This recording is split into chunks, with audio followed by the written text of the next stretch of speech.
ఓం మహాగణాధిపతయే నమః. ఓం గురుభ్యో నమః. ఓం శ్రీమాత్రే నమః.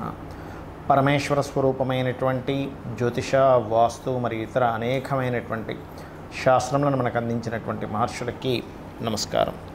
హయగ్రీవ హయగ్రీవ హయగ్రీవేతియో వదేత్ తస్య నిస్సరతే వాణి జహ్నుకన్యా ప్రవాహవత్. అరుణాం కరుణాతరంగితాక్షీం ధృతపాశాంకుశపుష్పబాణచాపాం అనిమాదిభిరావృతాం మయూకైః అహమిత్యేవ విభావయే భవానీం. శ్రీమాత్రే నమః.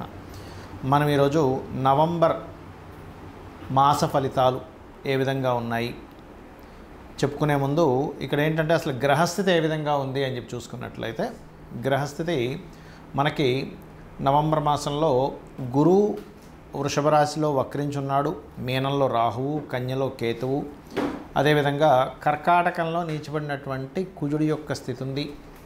అలాగే మరొక విషయం ఏంటంటే ఈ యొక్క తులారాశిలో రవి 16వ తేదీ నుంచి వృశ్చికంలోకి మారుతున్నాడు. ఎప్పుడైతే వృశ్చిక రాశిలో శుక్ర బుధులు ఉన్నారో ఈ శుక్రుడు 7వ తేదీ నుంచి ధనస్సులోకి మారడము, ఆ బుధుడు అక్కడే ఉంటున్నాడు. కాకపోతే మనకి దాదాపుగా 20వ తేదీ చేంజ్లో వక్రిస్తున్నాడు కూడా. మరియు 16వ తేదీ ఎప్పుడైతే రవి వృశ్చికంలోకి మారుతున్నాడో అదే రోజు శని వక్రగతి కూడా వక్రత్యాగం అవుతుంది. ఈ యొక్క గ్రహస్థితిని అనుసరించి ద్వాదశ లగ్నాల వారికి మరియు ద్వాదశ రాశుల వారికి, లగ్నం తెలిస్తే లగ్నం నుంచి చూసుకోండి, లేదంటే రాశి మాత్రమే తెలుసు అనుకునేటువంటి వారు ఆ రకంగా రాశి నుంచి చూసుకోవచ్చు. అయితే మీకు ఏ విషయాలు జరగనున్నాయి, ఎటువంటి విషయాల పట్ల జాగ్రత్త వహించాలి, ఏ దేవతారాధన చేసుకోవాలి, ఏ గ్రహారాధన చేసుకోవాలి అనేటువంటి విషయాలు చెప్తుంది నేనైనప్పటికీ కూడా చెప్పేసింది సాక్షాత్ లలిత అమ్మవారిగా భావిస్తూ ఒక్కొక్క లగ్నం లేదా రాశి గురించి తెలుసుకుందాం. వృశ్చిక లగ్నము, వృశ్చిక రాశి. వృశ్చికం వారి కనుక చూసుకున్నట్లయితే ప్రధానంగా ఇక్కడ రాశ్యాధిపతి భాగ్యస్థానంలో నీచబడి ఉన్నాడు. లగ్న షష్టమాధిపతి అయినటువంటి కుజుడు, అదేవిధంగా 12వ స్థానంలో రవి యొక్క నీచం. దీనివల్ల ఏమిటి ఫలితాలు అని చెప్పి చూసుకున్నట్లయితే, ఫస్ట్ కొంచెం జాగ్రత్తలు చెప్పుకున్నట్లయితే కాస్త లాంగ్ జర్నీ చేసేటప్పుడు కొంచెం జాగ్రత్తగా ఉండండి. ముఖ్యంగా వాహనం నడిపేటప్పుడు, వాహనం మీద లాంగ్గా వెళ్ళేటప్పుడు చాలా జాగ్రత్తగా ఉండండి. కాకపోతే ఇక్కడ కొంచెం భాగ్యస్థానంలో కుజుడు ఉన్నందుకు కొంచెం మీ యొక్క తండ్రి వరుస వాళ్ళకి ఏదైనా కొంచెం బాడీ పెయిన్స్ ఉంటే కొంచెం దాని ప్రభావం చూపిస్తూ ఉంటుంది.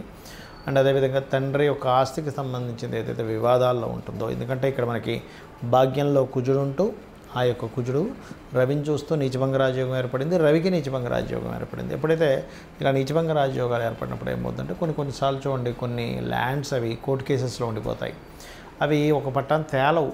కానీ ఇట్లా గోచారంలో నీచభంగ రాజయోగాలు వచ్చినప్పుడు తండ్రి ఆస్తి ఏదైనా సరే ఉంది, కోర్టు కేసెస్లో ఉంది అనుకునేటువంటివి కాస్త అవి క్లియర్ అవ్వడం అనేటువంటిది చూపిస్తుంది.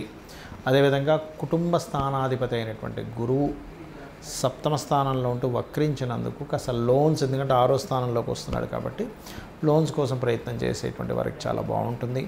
కాకపోతే కాస్త ఈ చదువు విషయంలోనది 4వ స్థానంలో శని కుజుడు దృష్టి ఉంది కాబట్టి కాస్త విద్యార్థులు కాస్త ఎక్కువగా మానసికంగా స్ట్రెస్కి గురవుతూ ఉంటారు.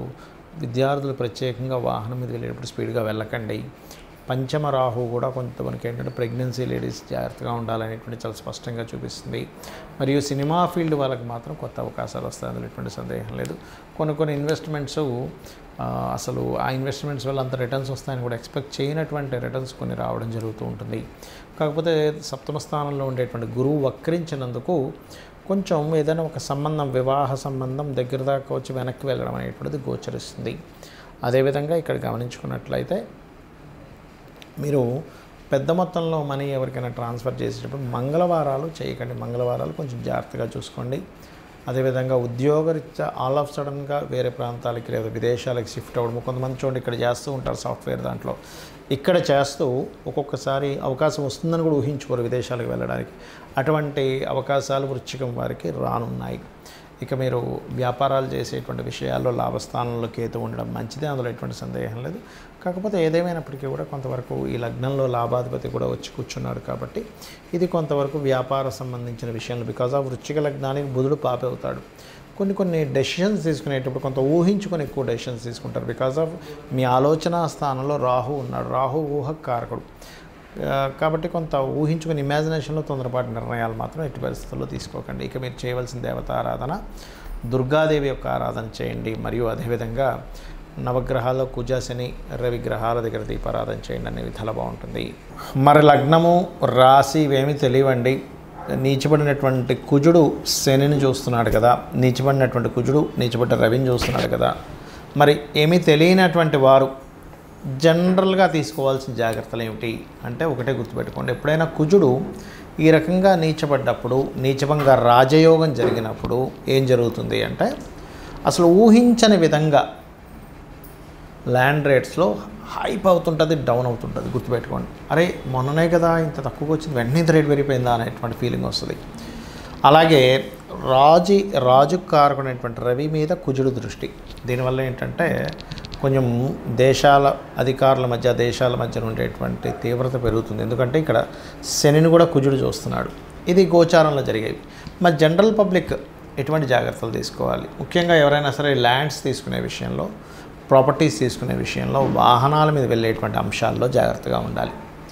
అలాగే కొన్ని వివాహ నిర్ణయాలు, ఎందుకంటే సప్తమ స్థానంలో రవి ఉన్నాడు కదా, నీచభంగ రాజయోగం జరిగినప్పుడు ఏమవుతుందంటే ఇంకా ఈ వ్యక్తికి వివాహం అవ్వదు అనుకునేవి కూడా జరుగుతుంటాయి ఈ నీచభంగ రాజయోగం వల్ల. అలాగే కొత్త వ్యాపారాలు ఎవరైనా ప్రారంభించినప్పుడు, ఎందుకంటే న్యాచురల్ 11th హౌస్లో శని ఉన్నాడు, దాని మీద కుజుడు దృష్టి ఉంది. మరి దీనికి అందరూ చేసుకోవాల్సిన రెమెడీ ఏమిటి చూసుకున్నట్లయితే, నవగ్రహాలు ఉంటాయి మనకి. నవగ్రహాల్లో ప్రత్యేకంగా మీరు కుజగ్రహము, రవిగ్రహము, శనిగ్రహము ఈ 3 తీసుకోండి. ఈ 3 దగ్గర దీపారాధన చేయండి. మీ లగ్నం ఏంటి, నక్షత్రం ఏంటి ఏమీ అక్కర్లేదు. అదేవిధంగా వీలైతే చండీ పారాయణము, చండీ వినడము, పారాయణం చేసే దగ్గర కూర్చోవడము, పార్టిసిపేట్ చేయడం చేయండి. సూర్య నమస్కారాలు చేసుకోండి. గోవుకి క్యారెట్స్, బెల్లము తినిపించండి, ఖచ్చితంగా బాగుంటుంది. అయితే ఒకటే గుర్తుపెట్టుకోండి, మనకి గోచారంలో గ్రహాలు ఏ విధంగా ఉన్నప్పటికీ కూడా ఒకటేంటంటే, మీ జన్మజాతకంలో అసలు గ్రహస్థితి ఎలా ఉందనేది మోస్ట్ ఇంపార్టెంట్. ఎవరైనా సరే ఈ జన్మలో మనం ఇక్కడికి వచ్చి అనుభవిస్తున్నాం, ఒక మంచి కావచ్చు, ఒక ఇబ్బంది కావచ్చు అనుభవిస్తున్నాం అంటే, పూర్వజన్మలో మనం చేసుకున్న పుణ్యము లేదా మనం తెలుసో తెలియకో చేసిన తప్పిదాల వల్లే అనుభవిస్తూ ఉంటాడు మనిషి. అలాగే మరొకటి కూడా ఉంటుంది, మన పూర్వీకులు ఇప్పుడు చూడండి, మనం తండ్రో తాతో ముత్తాత వాళ్ళు చనిపోయిన వాళ్ళకి పిండ ప్రదానాలు, ఆబ్దికాలు చేస్తూ ఉంటారు. అవి చేసేటువంటి సరిగ్గా లేకపోయినా, అంటే మీరు ఇంతకుముందు ఎత్తినటువంటి జన్మలకు సంబంధించిన వాళ్ళు ఎవరైనా సరిగ్గా చేయకపోయినా కూడా మీరు ఇక్కడ ఇబ్బంది పడుతుంటారు, అది గుర్తుపెట్టుకోండి. కాబట్టి మీరు చేయవలసింది ఏమిటంటే, అమావాస్యకి మీ పితృదేవతల కోసమని మీరు దానం ఇవ్వడం. ఎందుకంటే పితృదేవత అనుగ్రహం కూడా చాలా ముఖ్యం.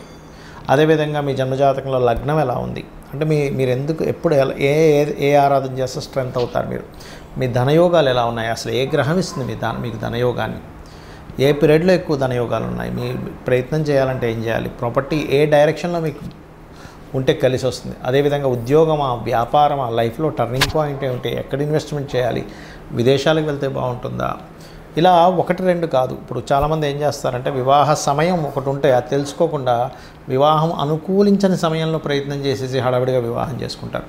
అప్పుడు ఆ కాలం అనుకూలించట్లేదు కాబట్టి మీకు అది కనెక్ట్ అవ్వదు.